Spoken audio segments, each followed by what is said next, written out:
Shock in un nido privato di Verona, i video delle telecamere nascoste inchiodano 5 maestre per gravissimi maltrattamenti nei confronti di piccoli dai 9 mesi ai 3 anni, l'indagine dei carabinieri.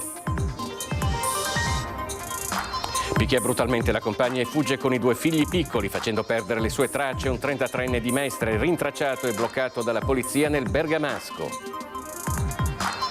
Dramma a Salgareda, 42enne, ospite di una casa di cura, si allontana dalla struttura, attraversa la strada e viene travolta da un camion. La donna grave in ospedale. Ristoratore di Bassano aggredito e fatto cadere a terra da un gruppetto di giovanissimi per un rimprovero. Grazie alle telecamere sono stati rintracciati. Bonus facciate, frode da 77 milioni di euro. L'indagine della Guardia di Finanza di Venezia smaschera il giro di illeciti ideato da un ragioniere padovano di 84 anni con studio nella Marca. Mattarelli è arrivato a Cortina nel pomeriggio per assistere ad alcuni eventi dei giochi invernali. Domani in particolare sarà nel parterre d'onore ai piedi dell'Olimpia, delle Tofane e del Super G femminile. L'exio magistralis di Beatrice Venezzi sul va pensiero nel carcere femminile di Venezia. Nessun commento sulle contestazioni alla Fenice, ma nel suo discorso un messaggio che richiama la comunità. Come possono difendersi i giovani dai pericoli di internet e dei social? A Treviso gli elaborati degli studenti dell'Iricem di Rosà hanno vinto il concorso di idee della regione per un uso responsabile del web. Buonasera e benvenuti all'edizione del Veneto dei telegiornali di Antenna 3. Violenze, minacce e punizioni gravi. Le vittime, bimbi dai 9 mesi ai 3 anni. Teatro dei maltrattamenti, un asilo privato a Verona. L'inchiesta dei carabinieri, struttura sequestrata, 5 maestre incastrate dai videoshock. Schiaffeggiati, pizzicati con violenza al volto e al corpo, minacciati. Non solo, ma i piccoli venivano legati alle seggioline all'ora dei pasti, alzati con forza dai vasini o dalle sedie, tirandoli per un braccio e poi trascinandoli.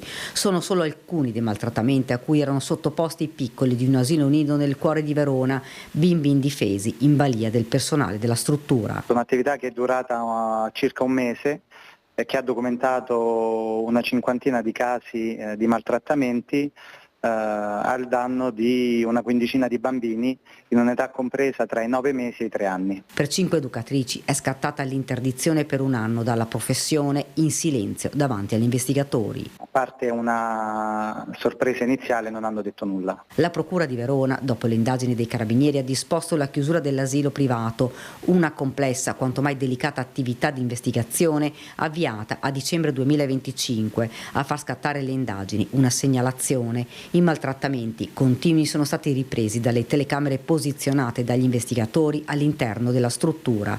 Scene terribili. Una maestra prima ha scagliato con forza le seggioline contro il muro di fronte allo sguardo atterrito di una bambina, poi l'ha sgridata e le ha messo con forza il ciuccio in bocca.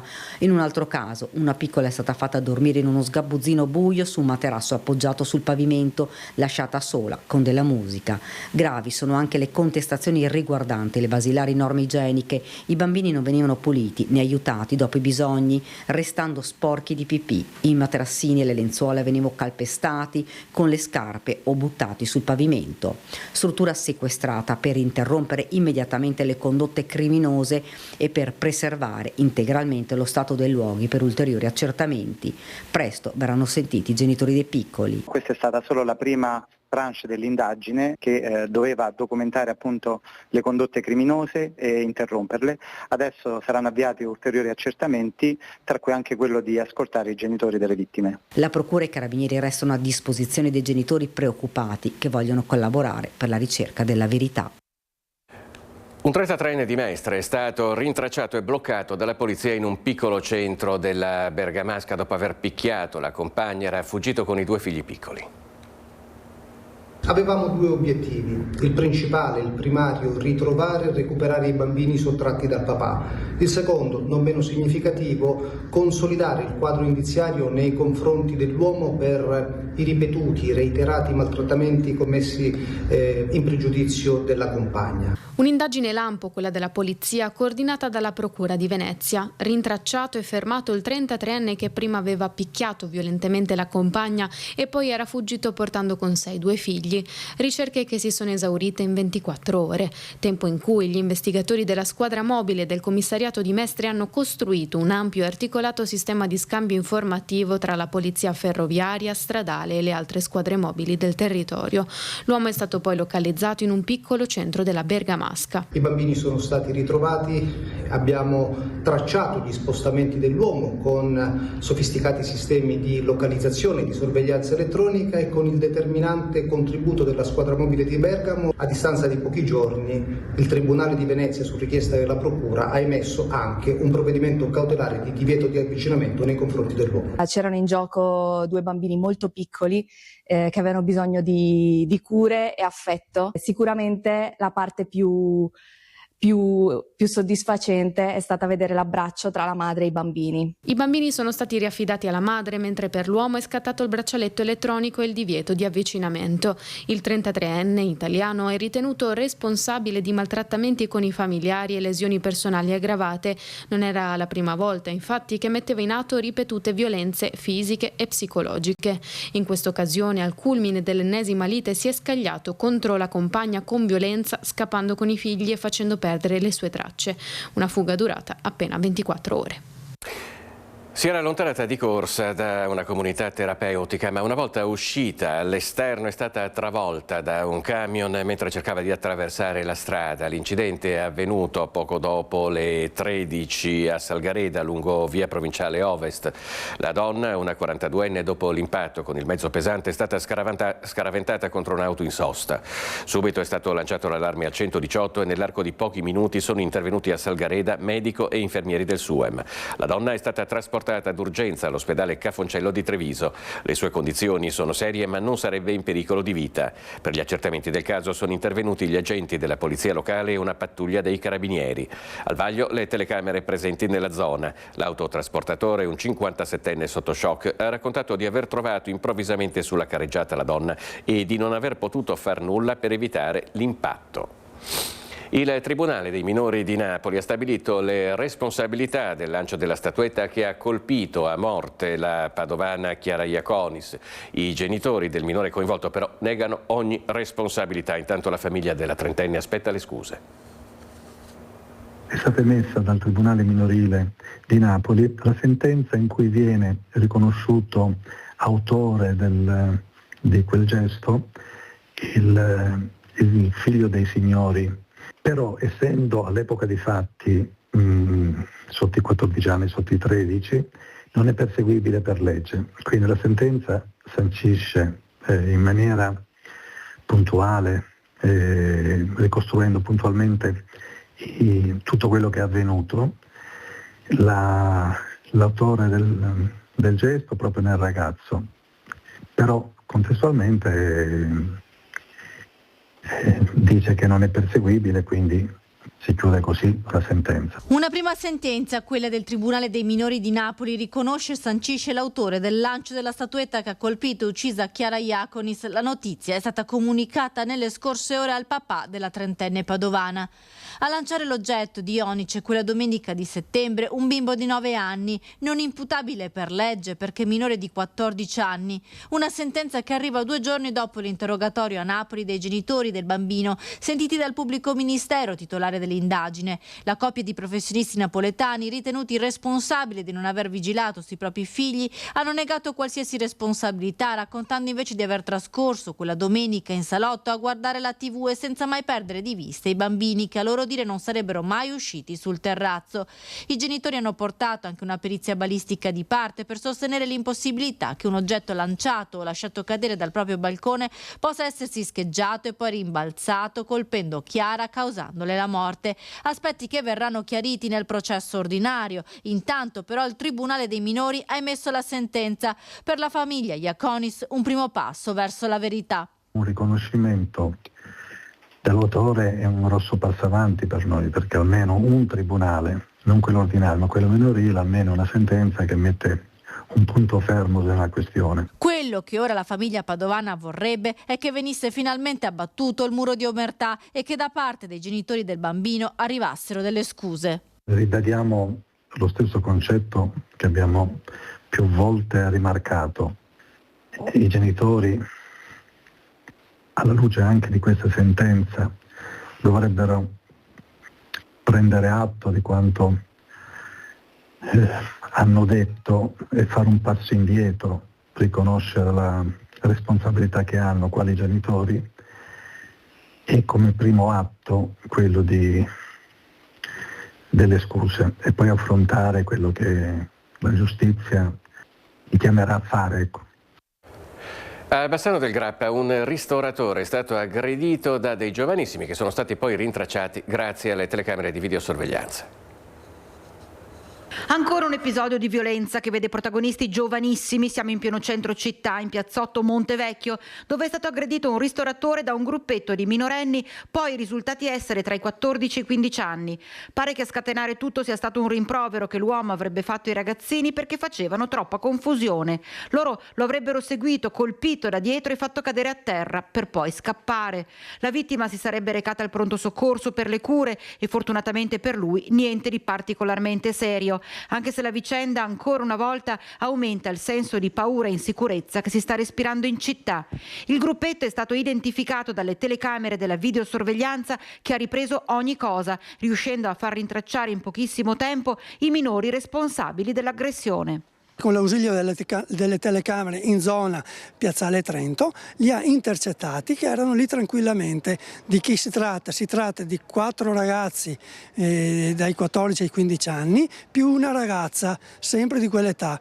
Cosa voglio dire? Innanzitutto che le telecamere sono state fondamentali per darci gli strumenti di interpretare cosa fosse in corso di opera da parte di questi ragazzini. Ci hanno permesso nel giro di pochi minuti di intercettarli, di individuarli e di accompagnarli anche presso il comando della polizia locale.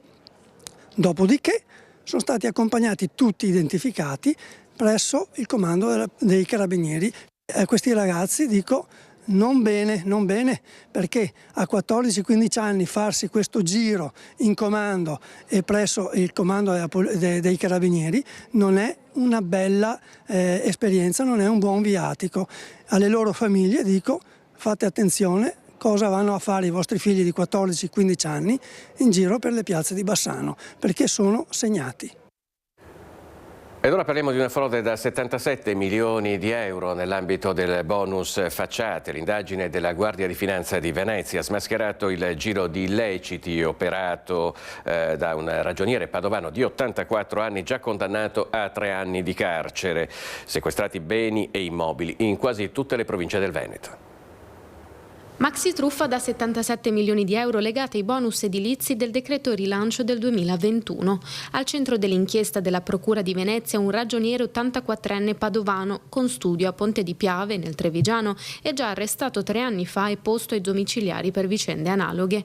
La Guardia di Finanza di Venezia ha disposto un sequestro da 76,9 milioni di euro. Secondo gli investigatori il ragioniere avrebbe orchestrato un sistema basato sulla creazione e circolazione di falsi crediti d'imposta caricati nei cassetti fiscali di società e partite IVA, anche ignare, per poi cederli e monetizzarli attraverso banche e altre aziende. L'indagine, avviata nel 2021, è partita da una società del veneziano che, pur non avendo emesso fatture per lavori eseguiti, risultava titolare di ingenti crediti fiscali. Da lì gli accertamenti si sono allargati fino a coinvolgere 19 indagati per truffa, ricettazione e riciclaggio, oltre a 23 società e 33 persone fisiche. Le operazioni di sequestro hanno interessato anche diverse province venete, Venezia, Padova, Treviso, Vicenza e Rovigo. Finora sono stati bloccati 24 immobili, oltre 3 milioni e mezzo di euro sui conti correnti e più di 34 milioni di crediti fiscali non ancora utilizzati. Nel pomeriggio il Presidente della Repubblica Sergio Mattarella è arrivato a Cortina d'Ampezzo per assistere ad alcuni eventi dei Giochi Olimpici invernali. Domani in particolare il Capo dello Stato sarà nel parterre d'onore ai piedi dell'Olimpia delle Tofane in occasione del Super G femminile. Dal tram Mereghino agli sci in una sfavillante Cortina, il Presidente della Repubblica è arrivato nelle scorse ore nella Perla delle Dolomiti, dove lo attende una fitta agenda di impegni, una visita a Casa Italia, la tappa, al Villaggio Olimpico a Fiammes e poi la gara del Super G femminile ai piedi dell'Olimpia delle Tofane. A Trento in mattinata il presidente Mattarella è intervenuto alla cerimonia di intitolazione della Biblioteca Universitaria Centrale ad Alcide De Gasperi e a seguire all'Itas Forum per inaugurare l'anno accademico dell'università. Un ringraziamento al corpo accademico e un ringraziamento per me consueto ma indispensabile a tutte le nostre università per quanto fanno per trasmettere cultura. E in questo momento difficile della vita del mondo, con difficoltà rispetto alle quali, come emerso dalla lezione del professor Tognun, De Gasperi ci parla ancora, di fronte ai rischi che elementi barbari ritornino nei rapporti tra gli Stati e della vita internazionale. In questo momento quello di elaborare, approfondire, sviluppare e trasmettere cultura è la più provvidenziale, indispensabile, preziosa risposta che si possa dare alle difficoltà che il mondo attraversa. A Cortina ad accogliere il Capo dello Stato, le massime autorità della Fondazione Milano Cortina 2026 e del CONI, massimi rappresentanti istituzionali della Regione e della Provincia di Belluno. Una visita blindatissima in una cortina murata dove non si placano le polemiche d'ogni tipo, dai pass ai prezzi proibitivi per mangiare qualcosa o sorseggiare un aperitivo, che stanno scoraggiando pubblico, curiosi, abitué della Conca e proprietari delle seconde case. Ma se Sparta piange, Atene non ride. Nelle vallate limitrofe dalla Gordino allo Zoldano e fino al Comelico il segno negativo è a 2 cifre per gli alberghi che contavano di poter fare il tutto esaurito proprio nelle giornate olimpiche. Un flop prima di tutto comunicativo, istituzionale e organizzativo, un cortocircuito che fa temere per la prospettiva post-olimpica di tutto il territorio bellunese. Per la prima volta a Venezia, dopo le polemiche a seguito della sua nomina direttrice musicale della Fenice, Beatrice Venezzi ha tenuto una lectio magistralis sul va pensiero nel carcere femminile della Giudecca. Nel suo discorso un messaggio che richiama al senso di comunità. Il messaggio profondo dell'opera è per la comunità. Il singolo conta solo perché fa parte di un tutto. La nostra voce ha senso solo quando dialoga con le altre. È un richiamo al senso di comunità e unione, senza le quali, soprattutto nella musica, in un'orchestra è difficile andare avanti, che arriva da Beatrice Venezzi durante la lectio magistralis sul va pensiero, davanti alle detenute del carcere femminile della Giudecca. Al termine dell'incontro Venezzi, nel suo primo appuntamento in città dopo la nomina direttrice della Fenice, da mesi al centro di polemiche e proteste da parte degli orchestrali, ha lasciato la casa circondariale scortata dagli agenti della polizia penitenziaria, con un cappello calato sul volto, senza rilasciare alcuna dichiarazione. Ma quel richiamo al senso di comunità potrebbe anche essere destinato proprio a chi in città non la vuole. Potrebbe essere un monito ad avere un attimo di orientamento e di responsabilità nel comprendere che siamo tutti parte di una grande comunità, perciò come nell'orchestra, come nel coro, si va avanti se si segue un ordine, se si rispettano delle regole, dei ruoli, se si rispetta un'istituzione. È il teatro di tutta la comunità, non è soltanto dei dipendenti che prendono i soldi dalla Fenice, è giusto anche di quelli che pagano, sono i cittadini, il teatro di tutti, ci mancherebbe altro. È anche di quelli che suonano e che cantano, ma è anche di quelli che ascoltano. Si chiamano i clienti teoricamente. È che dobbiamo catturare gli altri e soprattutto giovani, insisto sui giovani. Anche per questo il primo cittadino, presente alla lectio della Venezzi, insieme al sottosegretario al Ministero della Cultura Mazzi, al presidente della Biennale Buttafuoco e alla direttrice del carcere Campobasso, ha ribadito la sua fiducia nella nomina dopo aver annunciato che l'acconto del welfare sarà dato a metà febbraio. Qui nessuno dice che è tutto perfetto, però una città come questa deve avere il coraggio di sperimentare.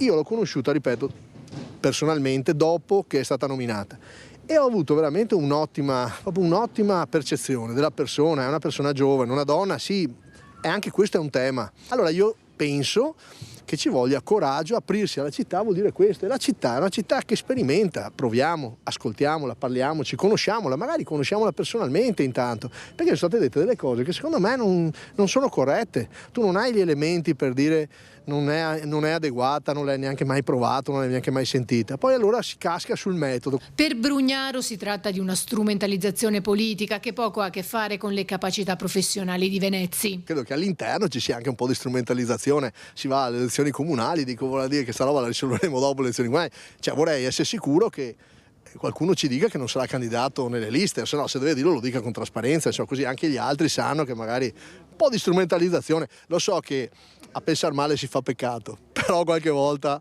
ci si va vicino, vedremo.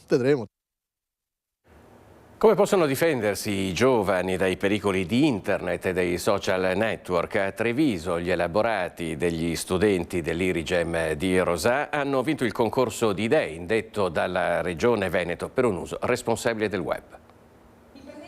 L'ente di formazione Irigem di Rosà ha vinto la prima edizione del concorso di idee per un uso consapevole della rete internet e dei social media indetto dalla Regione Veneto. Gli studenti dell'Irigem si sono classificati primi nella categoria scuole secondarie di secondo grado e scuole di formazione professionale, preparando una serie di elaborati su come vivere il mondo digitale in modo responsabile e consapevole.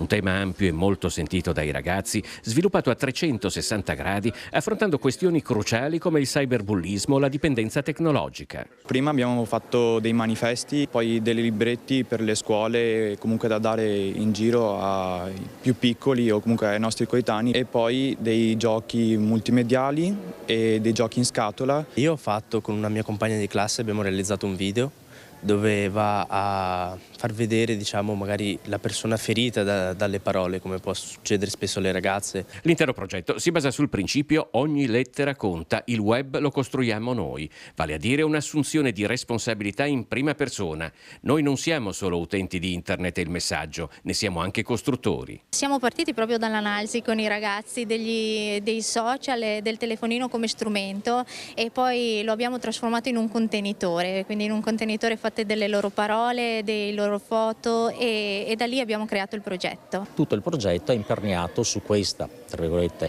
medaglia a doppia faccia, in cui coesistono sia la relazione umana, sociale, quindi hanno lavorato in soldoni, in gruppi, gli alunni si sono relazionati fra di loro, e a questo dall'altra parte della medaglia troviamo tutto quello che è l'aspetto della comunicazione online. Un impegno che è stato riconosciuto col primo premio consegnato all'Auditorium del Sant'Artemio di Treviso. Lavorare su questo progetto e lavorare insieme magari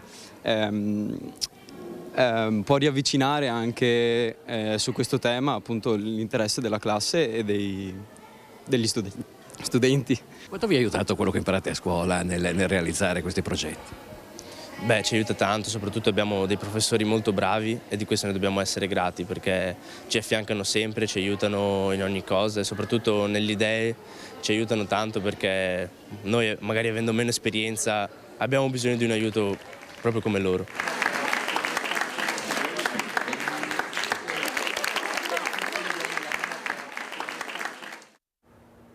Era questo l'ultimo servizio dell'edizione del Veneto, il telegiornale di Antenna 3, dopo di noi le previsioni del tempo, quindi l'edizione di Venezia. Grazie per averci seguito e arrivederci.